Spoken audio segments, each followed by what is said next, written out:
Ok, bon, voilà, c'est pas évident. Voilà. Alors, la mobilité, en fait, c'est le même topo. C'est comme les télés. Les smartphones, ça se vend un petit peu moins parce que le marché est saturé. Donc, la question, c'est qu'est-ce qui va sauver les smartphones?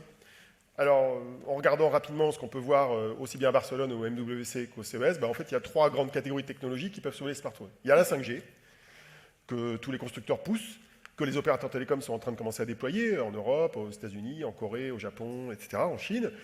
Et on a aussi les équipementiers comme Qualcomm qui est en train de sortir une palanquée de processeurs permettant de gérer la 5G dans des smartphones maintenant plutôt milieu de gamme, alors qu'avant on n'était que dans le haut de gamme. Pour ceux qui connaissent le 855 complété par le modem X55, maintenant ça devient le 865 qui est plus puissant, mais il faut quand même le modem X55 à côté. Et ils ont sorti le 765G, qui est en fait un chipset unifié qui contient la partie modem 5G, y compris la partie bande millimétrique. Là, c'était juste pour vous impressionner sur le truc technique de la 5G. Parce que c'est compliqué la 5G. Si c'était simple, ça se saurait.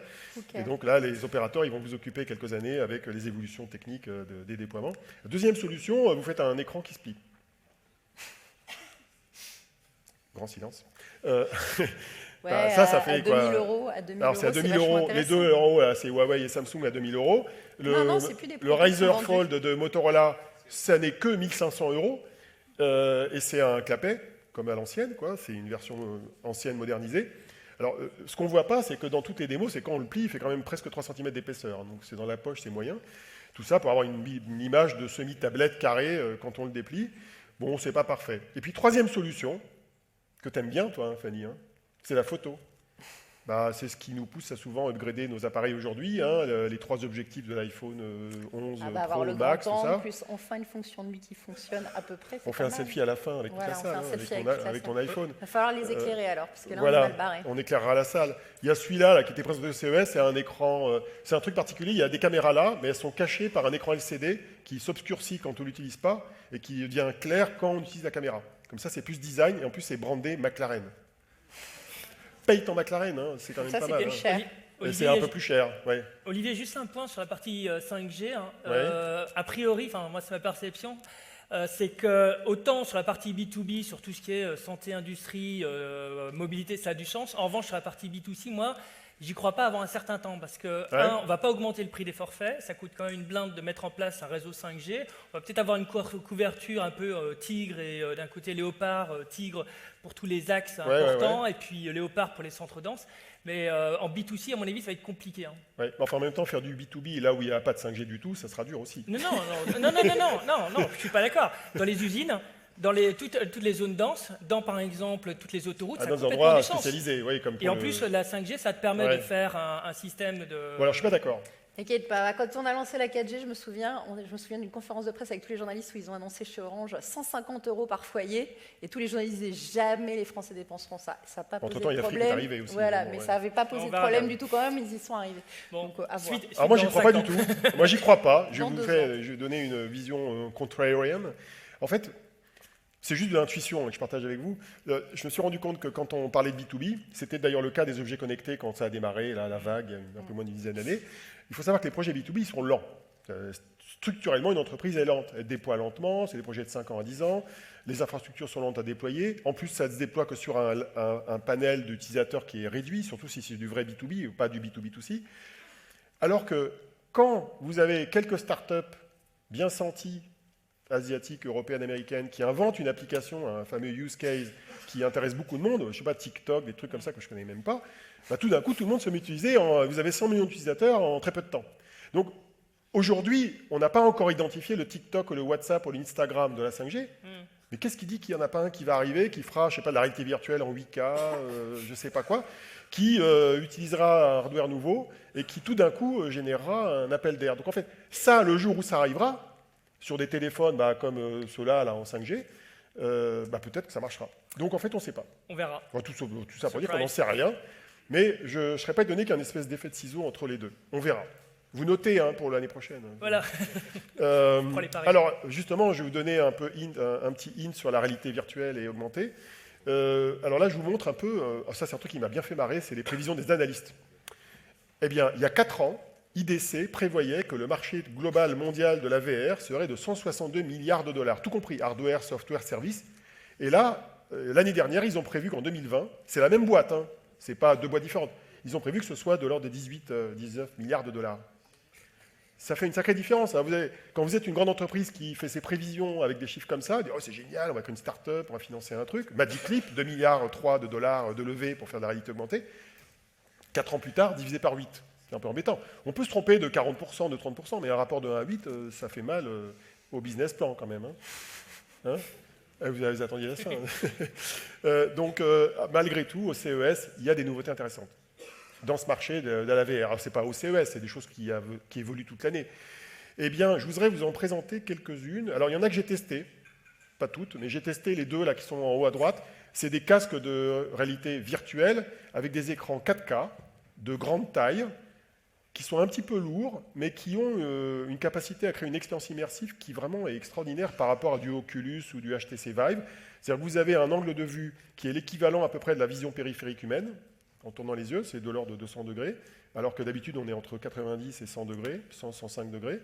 Vous avez 2 fois 4K, qui est une très bonne résolution, qui fait qu'on ne voit plus les pixels. Vous voyez une image, un peu comme une image de cinéma, dans tout l'angle de vue, c'est sympa. Alors évidemment, c'est sympa, il y a un mais. Il y a 2 mais. Le premier, c'est que c'est embarrassant. Ça pèse 700 à 800 grammes, alors qu'un casque de VR normal, c'est plutôt 300-400 grammes. Et il y a un deuxième inconvénient, c'est qu'il faut de la puissance machine pour alimenter les 2 écrans.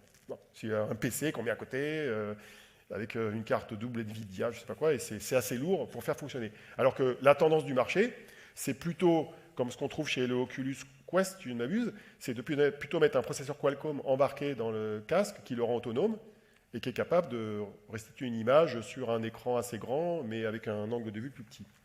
Mais il y a d'autres innovations françaises qui étaient présentes au CES, qui me semblent intéressantes, qui ne sont pas du tout dans le même registre que ce qu'on fait avec un Oculus ou un HTC. Il y en a une, c'est ce truc-là, qui est une paire de lunettes pour, on va dire, un 2 roues, hein, si je ne me trompe pas, c'est si on fait du vélo ou de la moto, mais surtout du vélo. Et en fait, dans cette lunette, il y a un projecteur vidéo. Ça ne se voit pas, hein, vous ne voyez rien là. Et en fait, à l'intérieur, il y a un petit projecteur vidéo qui va transformer votre lunette en ce qu'on appelle un système de visée tête haute. C'est-à-dire qu'en fait, c'est comme dans un avion de chasse. Vous mettez ça, et ça vous affiche en haut, à gauche de l'œil droite, une petite image très étroite. C'est en monochrome, en vert, mais ça vous affiche des informations utiles qu'on voit un petit peu en haut, là, tout en haut de l'illustration, et qui vont permettre de savoir combien de kilomètres vous faites. Je ne sais même plus ce que ça fait, j'ai oublié, d'ailleurs, il y a plein de fonctions dedans, mais qui sont utiles pour les gens qui font du vélo. Et ça, c'est pardon, il y a du GPS, il y a le clignotant, etc. Et ça, c'est couplé en plus à un petit système qui faisait depuis quelques temps, qui s'allume en mettant le pouce là, alors je me trompe tout le temps, mais voilà, ça va peut-être marcher ou pas. C'est peut-être dans ce sens-là qu'il faut le faire, voilà. Et ça, vous le mettez sur le front à l'arrière, non, vous mettez sur votre casque, et c'est en fait votre système d'alerte et de clignotant pour vous protéger, notamment, évidemment, la nuit. Et ça s'éteint en faisant comme ça. Et ça, c'est Cosmo Connected, qui est la boîte qui a été créée par Romain Afflelou, qui était au CES pour la 4e fois, et tous les ans, il vient avec un nouveau produit. Et ça, c'est très intéressant, c'est une espèce d'utilisation dérivée de la réalité augmentée. Autre cas de figure français, c'est Cinétique. Alors, ils n'étaient pas dans le village Eureka classique, hein, ils étaient planqués dans South Hall, là où il y a des accessoires, notamment de réalité augmentée.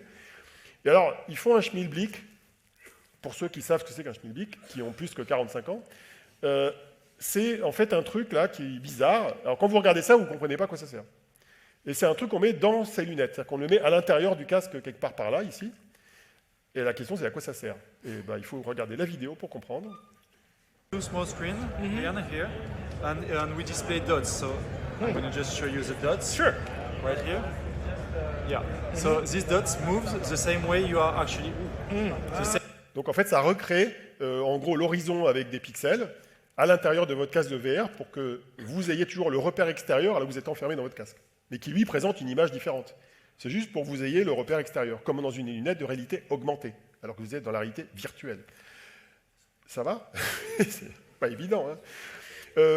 Il y a aussi d'autres applications qui sont très étonnantes. C'est des applications qui augmentent le réalisme physique de la restitution dans la réalité augmentée. Alors vous avez des gants à retour de force. Il y en a même qui sont capables de reproduire la sensation de cisaillement et de coupure, avec des envois, ça vous électrocute en fait, avec des piézoélectriques. Vous avez le truc que Dimitri a testé, élégamment, donc le gimbal. Vous avez le Stegway, qui est une espèce de système de gants chauffant, Il y a même des ventilateurs, vous mettez ça sur votre Et chaise ça reproduit la pour douleur jouer. aussi. Hein. Hein? J'ai testé, ça fait aussi la douleur. Ça fait la douleur et la pression et la chaleur. Et puis vous avez Tesla Suite qui n'a rien à voir avec notre ami Musk, Tesla Suit is a human-to-digital interface. qui est carrément The only of its kind, une combinaison designed complète to avec simulate 80 experience that accelerate actuateurs, mastery capteurs, in the etc. physical world. qui va reproduire tout un tas de sensations. Tesla Ça, c'est Suit comme dans inputs haptic Ready feedback Player to One. any Et area qu'on va of the coupler body, avec les trucs qu'on verra à la fin. from gentle touch to feelings of physical Voilà, bon, donc il y a beaucoup de créativité présentée au salon, ça vient pas du CES, c'est des boîtes qui présentent ça. C'est assez intriguant, quoi. Ouais, puis c'est assez immersif aussi, parce qu'après, on se pose la question de qu'est-ce qui devient réel ou virtuel. Ouais. Bon, la grande question, c'est à quoi ça sert. Alors, le but, c'est quand même, quand tu joues en VR, c'est un des problèmes, c'est que souvent le cerveau et le corps ne vivent pas la même chose avec le visuel. Et ça posait problème. On s'est rendu compte que c'était mieux déjà quand on était sur des gimbals ou des choses qui reproduisaient les sensations. Le cerveau acceptait mieux et le corps avec. Et Tesla Suite, moi je vois une application, on a Smart VR Studio en France qui fait du jeu vidéo, genre du Call of Duty sur une planète, etc. On joue à plusieurs, mais recevoir les impacts, ressentir les impacts de balles quand on joue à du shoot 'em up, c'est quand même super funky et ça peut être super une autre drôle. façon, c'est de jouer vraiment, quoi. Mais bon, Ouais, mais... Non, mais après, effectivement, la limite, je c'est ça, t'emmènerai hein. jouer, je peux je t'assurer suis un peu qu'on rigole traditionnel, bien. en fait. Ouais. Non, Bah, mais justement, ça vaut le coup. quand on regarde les applications, j'en ai trouvé 2-3 marrantes sur le salon. Première application qui est en haut, c'est en gros la salle de sport à distance pour se battre avec une copine. Voilà, je vais vous montrer le sketch, d'ailleurs. Donc là, vous êtes un peu dans un film de Paul Verhoeven. Ou dans Black Mirror. Black Mirror, plutôt? Ouais, c'est Black Les Mirror. deux.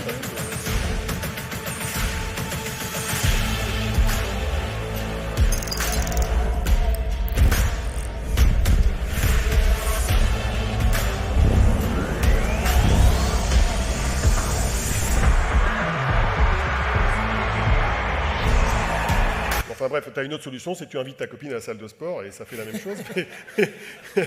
Alors, la copine ou le copain, il va utiliser le truc de Envision Body. C'est un système où vous photographiez en maillot de bain, voilà, et ça va vous transformer en plus maigre ou plus gros. Alors, plus maigre, c'est sympa quand on est en régime, et plus gros, c'est pour les enfants, pour leur dire arrête de manger des frites quand t'es américain, quoi, et des hamburgers.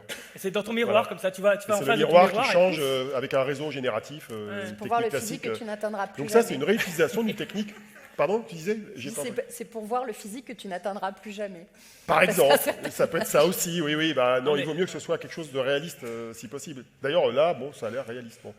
Et puis, il y avait un autre truc qui est un peu lié à la VR, qui était cette fameuse solution de nos amis de NextMind. Oui. C'est alors, toi qui voulais en parler, Fanny. Oui. Exactement. NextMind, c'est intéressant parce que là, ils ont carrément, c'est des petits capteurs qui se mettent derrière la tête, qui permettent de choper les signaux électriques du crâne. Alors, Oui, du cortex visuel. du pour être cortex précis. visuel, même plus précisément. Ce qu'il y a d'intéressant, c'est qu'il y a quelques années, on arrivait à choper quelques signaux et on était capable de changer, par exemple, une chaîne télé, on savait faire +1, mais pas -1. Donc quand vous aviez 142 chaînes, il fallait faire +1, +1, +1. On pouvait faire exploser un seau de poudre, par exemple, par la concentration. Là, on a passé un nouveau step, un nouvel état, une nouvelle étape. Voilà, je cherche en français. Ce qu'il y a d'intéressant, c'est que là, vous pouvez carrément changer les couleurs d'une lampe par la pensée. Vous pouvez commencer à jouer, interagir dans un jeu vidéo à plusieurs choses par la pensée. On n'est pas encore sur le contrôle total des objets, mais mine de rien, on se rend compte qu'on comprend de mieux en mieux le cerveau et qu'on avance dans les étapes de cette compréhension-là. Et là, ils sont très bons et on a la chance parce que c'est une. Là, ils ont gagné un prix. Ils ont gagné un prix, un vrai des 2 prix. awards français. Ouais. Bon. Et il y a un autre point qui est très intéressant, c'est l'utilisation de transfer learning. C'est-à-dire que grosso modo, ils ont entraîné une intelligence, une IA, un réseau neuronal, justement sur le cortex visuel d'un certain nombre de personnes. Et là, lorsqu'on le met, il va avoir une petite IA, entre guillemets, ou un petit réseau neuronal qui va s'entraîner pendant 1 minute pour s'adapter à votre cortex visuel. Et l'intérêt des deux, c'est d'utiliser justement d'un côté de la puissance de calcul pour le gros et perdre beaucoup moins de temps lorsqu'on a quelque chose pour personnaliser. Donc bon, ça, comme c'est quoi, il y a de la créativité. Et d'ailleurs, en partie française, on a cité 3 produits français dans le monde de la VR et de la R. Donc c'est quand même sympa.